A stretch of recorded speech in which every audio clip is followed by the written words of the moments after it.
এই লোকটি ঠান্ডায় কাঁপছিল। তখনই আরোহী জাম্পার ফেলে রেখে যায়। তখন লোকটি নিয়ে পড়তে ধরে। ও হ্যালো, এটা পড়তেছেন কেন? রাখেন। ম্যাম সাহেব, এটা তো তোমার কোনো প্রয়োজন নেই, এটা আমি একটু নিয়ে পড়ি। আপনাকে আমি নিষেধ করলাম না? এক্ষুনি রাখেন। তখন আরোহী লোকটির কাছ থেকে জাম্পারটি কেড়ে আগুনে ফেলে দিয়ে চলে যায়।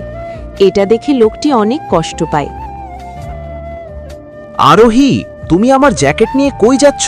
এই জ্যাকেট দেখছো না ওই আঙ্কেলকে দিব, এজন্য তোমাকে শপিংয়ে গিয়ে নিয়ে দেব। আচ্ছা। আরোহী, তুমি কি পাগল হয়ে গেছো? কই যাচ্ছ তুমি? আবার আরোহী রবিনের নতুন জ্যাকেটটি নিয়ে আসে। আঙ্কেল, এই ধরুন, এইটা রাখেন আপনি। লোকটি নিয়ে পড়তে ধরবে তখনই এই বুড়া হারামজাদা পড়তেছিস কেন?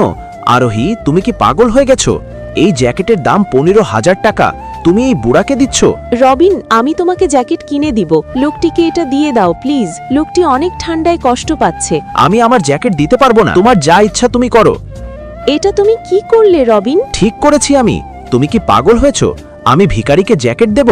তখন আরোহী রবিনকে বুঝিয়ে যা বলল আপনারা শুনলে অবাক হবেন। আল্লাহর এই সুন্দর নামটি দেখে যে ভিডিওতে লাইক করে চ্যানেলটি সাবস্ক্রাইব করে দিবে। হে আল্লাহ, তুমি তাদেরকে হজ করা তৌফিক দান করো। তুমি লোকটিকে একবার তাকিয়ে দেখো, কেমন ঠান্ডা লাগছে। আমরা তো বাড়িতে গেলে হিটার দিতে পারবো, গাড়িতে হিটার দিতে পারবো, লোকটির কি হবে? তখন রবিন তার ভুল বুঝতে পারে।